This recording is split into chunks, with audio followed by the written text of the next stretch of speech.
bersifat objektif tidak memihak, jadi harus di tengah-tengah gitu kan, pihak kanan ataupun kiri. Terus ada penyampaian lugas dan padat, jadi penyampaiannya itu tidak berbelit-belit. Terus ada penggunaan fakta sebagai pendukung, jadi di sini itu argumen kalian tapi juga didampingi dengan faktanya, jadi nggak ngarang gitu. Terus ada bersifat logis dan sistematis. Logis dan sistematis di sini itu ada strukturnya. Jadi kalian nggak membuat teks karangan tapi ada faktanya gitu nggak, tapi ada strukturnya. Terus yang lain itu ada gaya informasi mengajak atau persuasif. Jadi di sini tuh ngajak, misal ada bencana banjir atau bencana apapun itu kita mengajak agar orang-orang tidak melakukan itu dan tidak mengakibatkan apa gitu. Paham nggak? Ya. Ada pertanyaan sampai sini? Tidak. Berarti udah paham semua nih? Iya. Apa yang nggak paham coba? Gimana? Gimana ini? Terus selanjutnya, ya silakan Mas. Gak usah malu kalau mau ada pertanyaan, tanyakan saja. Nah, di sini selanjutnya ada struktur teks eksposisi. Nah, strukturnya ada berapa? 3.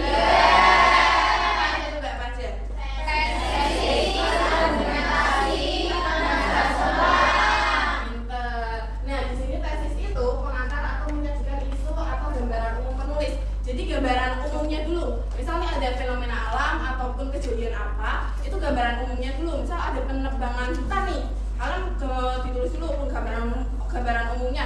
Ini penebangan hutan itu karena apa? Karena liar atau memang apa ya, sengaja atau bagaimana gitu. Diberikan gambaran umumnya dulu. Terus argumentasi di sini itu alasannya logis, hasil temuan fakta atau pernyataan ahli. Jadi di sini tuh argumentasinya itu disertakan faktanya. Kayak misal penebangan hutan ada berapa puluh hektar yang ditebang secara ilegal gitu. Misal banjir yang disebabkan itu karena apa? Misal karena orang membuang sampah, orang aja membuang sampah nih di sungai gitu. Misalnya itu ya berarti ya. Terus penegasan ulang itu menegaskan dari tesis dan argumen. Jadi rangkuman atau solusi dari Natasha, kamu mau menjelaskan di depan? Tidak, jadi jangan bicara ya. Iya. Harus ngomong apa?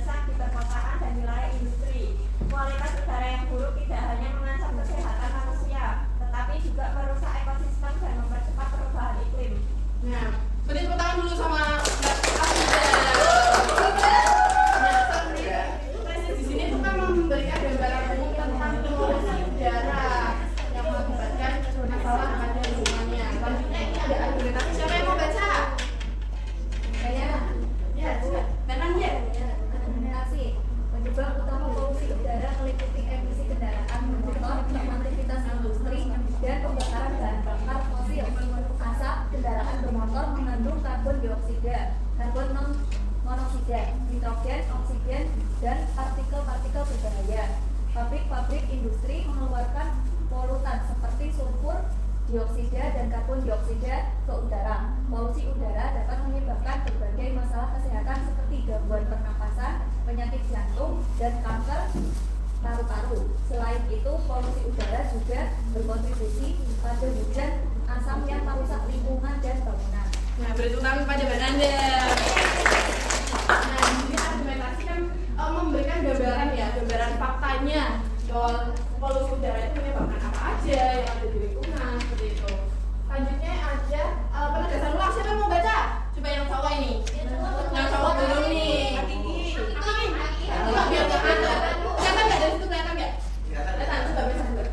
Ya Bu, ini saya baca dulu. Ya, silakan. Untuk eksposisi hijau lingkungan. Ya, penegasan ulang. Mengatasi polusi udara memerlukan upaya bersama dari pemerintah, industri, dan masyarakat. Pemerintah perlu meningkatkan transportasi umum yang ramah lingkungan dan menerapkan teknologi bersih di industri. Industri harus mengurangi emisi polutan dan mengelola limbah dengan benar. Masyarakat dapat mengurangi penggunaan kendaraan pribadi dan mendukung kebijakan lingkungan yang berkelanjutan. Dengan tindakan nyata, kita dapat menciptakan lingkungan yang lebih sehat dan lestari untuk generasi mendatang. Nah, tepuk tangan untuk Mas Ali. Sekali ya. Nah, ini penegasan ulang itu penegasan dari tesis dan argumen. Dan sini juga ada kesimpulannya kan? Sini sampai sini ada pertanyaan nggak? Atau masih bingung? Udah paham semua? Sudah paham. Oke, karena ya sudah selesai materinya ya. Karena sudah selesai. Tadi kita tujuan pembelajaran pada hari ini apa namanya? Betul sekali. Karena tujuan pembelajaran kita menulis teks eksposisi, jadi kalian harus bisa menulis teks eksposisi. Karena kan tadi kita sudah mendapatkan materinya ya. Nah, dan kalian sudah paham kan? Nah, jadi kita akan bagi kelompok nih. Dua.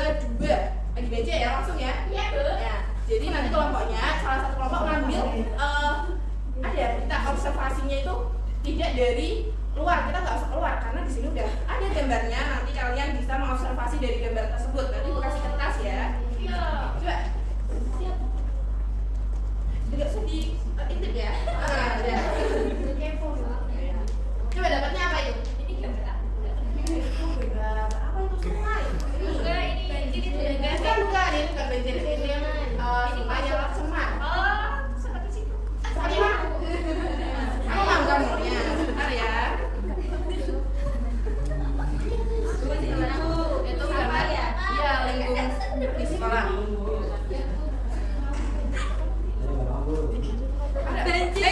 Banjir ya. Sabar ya.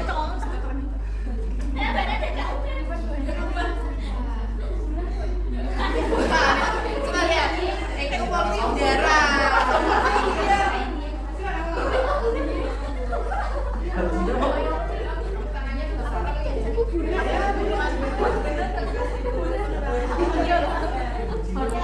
Apa coba? Wah, penebangan hutan ya.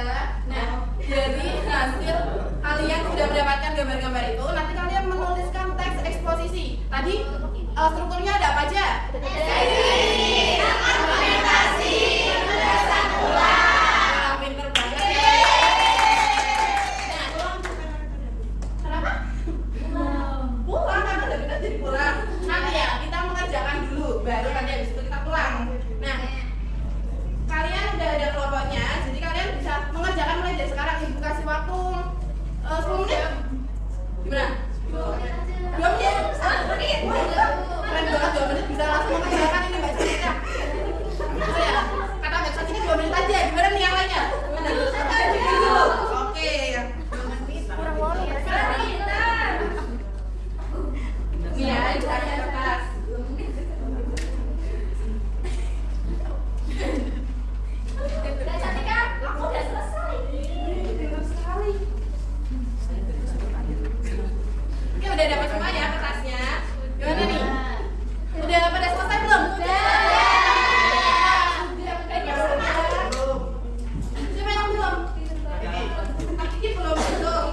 Ibu ada rumah eksposisi. Jadi hasil dari kalian itu nanti tadi kan strukturnya itu ada 3 ya. Jadi tesis, argumen sama penegasan ulang. Nah, nanti kalian bisa nempatin tuh tesis itu ada di mana, argumentasi itu ada di mana, penegasan ulang itu ada di mana. Misal argumentasi ada di bawah sini. Begitu. Nanti kalau kalian betul, nanti ibu kasih poin. Gitu. Siapa nih yang mau maju? Saya. Ya, sini maju sini. Nanti dibacain juga ya, agar ibu tahu betul atau